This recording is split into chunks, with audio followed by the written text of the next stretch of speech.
नमस्कार मित्रांनो, काल काही विभागातील या महिलांच्या बँक अकाउंटमध्ये पैसे हे जमा झालेले आहेत. तर हे जे काही पैसे आहे, हे पैसे नेमके कशाचे आहे?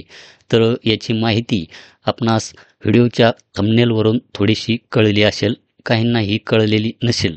तर ज्यांना माहिती कळलेली नाही त्यांनी व्हिडिओ हा शेवटपर्यंत पहा. तर मित्रांनो, त्यासाठी आपण जाऊया दिनांक 25 जुलै 2025चा जो काही शासन निर्णय आहे, तो शासन निर्णय आपण येथे थोडक्यात बघूया.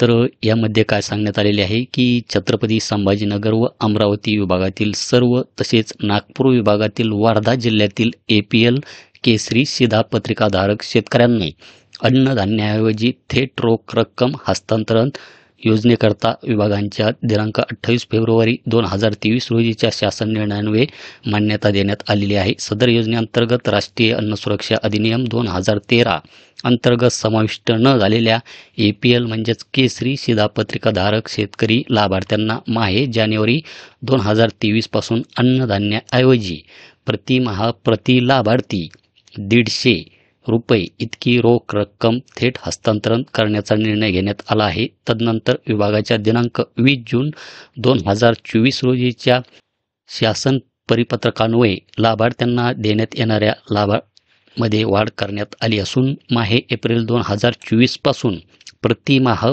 प्रति लाभार्थी रुपये 170 अशी सुधारणा करण्यात आलेली आहे.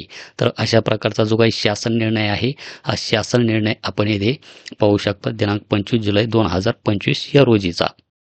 तर हे जे काही आलेले पैसे आहे, हे आलेले पैसे हे कशा पद्धतीने चेक करायचे त्याची माहिती आपण आता बघणार आहोत. तर व्हिडिओ हा शेवटपर्यंत पहा. तर मित्रांनो, आपण जर APL कार्डधारक शेतकरी असाल आणि आपल्याला आपले जर पैसे हे चेक करायचे असेल, आपल्याला आलेले आहे की नाही, तर त्यासाठी आपणास यायचे आहे या लिंकवर. याची लिंक आपणास खाली डिस्क्रिप्शन बॉक्समध्ये दिलेली आहे. त्या लिंकवर क्लिक करून आपण डायरेक्ट इथे येऊ शकता. सेम प्रोसेस मित्रांनो आपण आपल्या मोबाईलमध्ये सुद्धा चेक करून पाहू शकतात. तर येथे आल्याच्यानंतर पेमेंट बाय अकाउंट नंबर, तर येथे बँक, तर येथे काय सांगितले जाते, enter first few character of bank name. आपल्या बँकेचे जे काही नाव आहे ते आपणास यामध्ये काही वर्ड यामध्ये आपणास टाईप करून घ्यायचे आहे. जसे की येथे मी इंडिया करतो.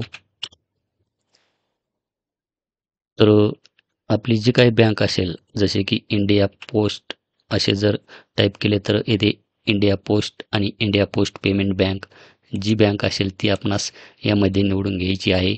जसे की मी इथे दुसरी करतो स्टेट बँक. तर आपण इथे पाहू शकतात की इथे स्टेट बँक ऑफ इंडिया जी बँक असेल ती आपण यामध्ये निवडून घ्या. त्यानंतर आपणास इथे बँक अकाउंट नंबर टाकून घ्यायचा आहे त्या महिलेचा. त्यानंतर परत वरती जो काही बँक अकाउंट नंबर टाकलेला आहे तोच खाली इथे टाकायचा आहे. त्यानंतर हा जो काही कॅप्चा दिसत आहे, हा कॅप्चा आपणास यामध्ये टाकायचा आहे. हा कॅप्चा जर आपणास समजत नसेल तर येथे क्लिक करून आपण इथे दुसरा कॅप्चा हा प्राप्त करून घेऊ शकता. त्यानंतर आपणास अजून एक काम करायचे आहे, ते म्हणजे हा जो काही बारकोड दिसत आहे आपणास, हा बारकोड स्कॅन करून घ्यायचा आहे आणि आपणास संदेश ॲप जे काही असेल, हे संदेश ॲप आपणास आपल्या मोबाईलमध्ये इन्स्टॉल करून घ्यायचे आहे. तर हे अँड्रॉईडसाठी आहे आणि हे आयफोनसाठी आहे. किंवा आपण आपल्या मोबाईलमध्ये गुगल प्ले स्टोअरमध्ये संदेश ॲप असे टाईप केले तर संदेश ॲप नावाचे जे काही ॲप आहे ते ॲप आपण आपल्या मोबाईलमध्ये काय करून घ्या, इन्स्टॉल करून घ्या. त्यानंतर आपणास येथे सेंड OTP ऑन SMS संदेश ॲप याच्यावर इथे क्लिक करायचे आहे. तर OTP हा मोबाईलवर आलेला आहे, म्हणजेच त्या संदेश ॲपमध्ये आलेला आहे. तो जो काही आलेला OTP आहे तो OTP आपणास यामध्ये टाकून घ्यायचा आहे आणि व्हेरीफाय OTP याच्यावर इथे क्लिक करायचे आहे. त्यासाठी आपल्या बँक अकाउंटला आपला मोबाईल नंबर लिंक असणे सुद्धा आवश्यक आहे, तरच आपणास OTP हा प्राप्त होईल. त्यानंतर आपणास हे जे काही पेज आहे हे पेज येथे खाली स्क्रोल डाऊन करून घ्यायचे आहे. स्क्रोल डाऊन केल्याच्या नंतर आपण इथे पाहू शकतात की बँकेचे नाव, त्यानंतर अकाउंट नंबरचे जे काही शेवटचे 4 डिजिट असेल ते दाखवले जाईल. बेनिफिशरी नेम, त्यानंतर आजची तारीख, त्यानंतर स्कीम नेममध्ये आपण पाहू शकतात की DBT scheme for 14 district APL card holder farmer. त्यानंतर एजन्सी नेममध्ये सुद्धा ती माहिती दाखवली जाईल आणि आपल्या जिल्ह्याचे नाव इथे खाली दाखवले जाईल. UTR नंबर येथे दाखवला जात आहे.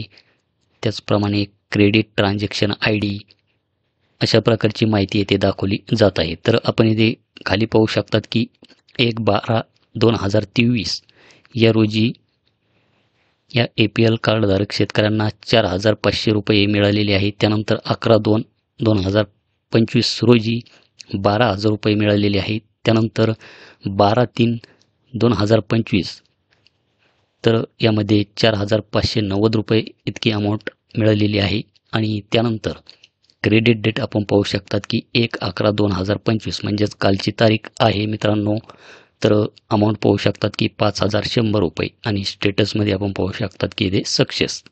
हे जे काही 5,100 रुपये इतके मिळालेले आहे तर हे 3 महिन्याचे मिळालेले आहे. तर ते कसे, तर या रेशन कार्डमध्ये 10 मेंबर आहे. तर 10 गुणिले 170 आपण जर केलं तर 1,700 रुपये इतके होतात. आणि 1,700 गुणिले 3 जर केलं तर 5,100 रुपये इतके होतात. म्हणजेच 3 महिन्याचे हे जे काही पैसे आहे 5,100 रुपये इतके हे जमा झालेले आहेत. तर प्रति लाभार्थी 170 रुपये याप्रमाणे हे पैसे यामध्ये जमा झालेले आहे. तर आपल्यालाही किती महिन्याचे पैसे हे जमा झालेले आहे आणि जमा झालेले असतील तर 150 रुपयांनी जमा झाले की 170 रुपयांना जमा झाले आणि किती महिन्याचे जमा झाले तर हे कमेंट सेक्शनमध्ये नक्की कळवा. भेटूया अशाच एका नवीन व्हिडिओ नवीन अपडेटमध्ये. धन्यवाद.